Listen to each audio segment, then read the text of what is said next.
আজকাল আমাদের জীবন কেমন কাটছে? সকালে চোখ খোলার সাথে সাথে কাকাউটকের নোটিফিকেশন, তারপর অফিসে যাওয়ার অসহ্য ভিড়, আর কাজ শেষে ওভারটাইম বা ঘরের কাজ। সপ্তাহান্তে ক্লান্তিতে আমরা শুধু শুয়েই থাকি। আমরা সবাই অন্তত একবার ভেবেছি, আমি আসলে কবে বিশ্রাম পাব? বিশেষ করে 30-40 বছর বয়সী চাকুরিজীবী, সন্তান পালনকারী বাবা মা, উদ্যোক্তা। সবাই নিজের নিজস্ব জমির মতো একটি স্থিতিশীল আশ্রয়ের স্বপ্ন দেখেন। কিন্তু ক্লান্তি কেবল বাড়তেই থাকে।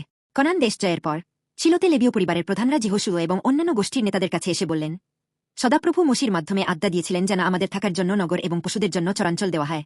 জিহোশু 21:1-3। তখন ইসরায়েলীয়রা তাদের নিজস্ব অধিকার থেকে লেবীয়দের নগর ও চরাঞ্চল দান করল। এখানে চরাঞ্চল, হিব্রু মিগ্রাস, মানে কেবল ঘাস জমি নয়, বরং এটি একটি বিশাল উন্মুক্ত স্থান, একটি সামুদায়িক চারণভূমি যেখানে গবাদি পশুরা অবাধে ঘুরে বেড়াতে এবং খেতে পারত। মূলত লেবীয়দের কোনো ভূমির উত্তরাধিকার ছিল না, কারণ ঈশ্বর নিজেই ছিলেন তাদের উত্তরাধিকার। তাই ঈশ্বর অন্যান্য গোষ্ঠীকে তাদের জমির অংশ ছেড়ে দেওয়ার আদেশ দিয়েছিলেন যাতে লেবীজরা বসবাস, কাজ এবং বিশ্রামের জন্য একটি নির্দিষ্ট স্থান পায়।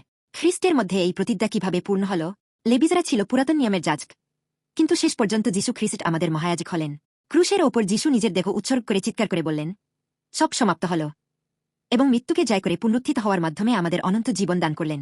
এখন লেবীয়দের মতো আমাদের কোনো পার্থিব ভূমির প্রয়োজন নেই, কারণ যিশু খ্রিস্টে ঈশ্বর নিজেই আমাদের উত্তরাধিকার হন এবং পবিত্র আত্মা আমাদের হৃদয়ে অনন্ত চারণভূমি দান করেছেন।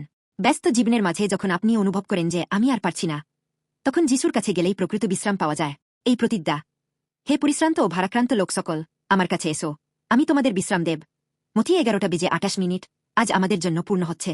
যদি আপনি যিশুর ক্রুশ এবং পুনরুত্থানকে আপনার হৃদয়ের কেন্দ্রে গ্রহণ করেন, তবে আপনি আপনার কর্মক্ষেত্রে এবং ঘরে ঈশ্বরের শান্তি ও বিশ্রাম উপভোগ করবেন। ঈশ্বরের প্রতিজ্ঞা কখনও বিফল হয়নি। লেবীয়দের যেমন তিনি চরাঞ্চল দিয়েছিলেন, তেমনি যিশু খ্রিস্টে তিনি অবশ্যই আমাদের একটি প্রকৃত আশ্রয়স্থল দেবেন। আমি যিশুর নামে আপনাদের আশীর্বাদ করি যেন আজই আপনারা সেই আশ্রয়ে প্রবেশ করেন।